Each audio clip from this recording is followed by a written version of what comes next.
किया ने छुतका माने छी? हिंदू धर्म छी, किया ने कोनो हिंदू धर्म के विचारधारा माने छी? छुतका तो माने छी, अहाँ सामान लेबै तो पाई देबै ना। गलत भाषा नहीं।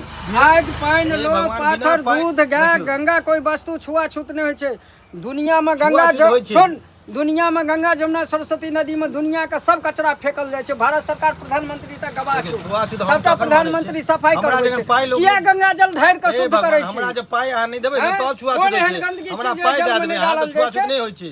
तो जो ना गंगा जमुना सरस्वती नदी का साफ कर ना। आप पाई देबै जे आदमी का आधा जरा कोई हमरा जे पाई नहीं दे छै ओकरा छुआ जाय छै, आ जे पाई दै छै तो शुद्ध भए जाय छै। हमरा पाई देल आत्मा छुआय छै, मन छुआय छै, तन छुआय छै, आदमी नहीं छुआय छै, आदमी का कर्म नहीं छुआय छै, व्यवहार संस्कार नहीं छुआय छै। फ्री में लेबै तब छुआ जाय, जा के पढ़ जाके लेबै तब नहीं छुआ। विद्या ज्ञानक मंदिर में भेटै छै, रोड पर नहीं भेटै छै, बजला से लड़ाई झगड़ा से नहीं भेटै छै।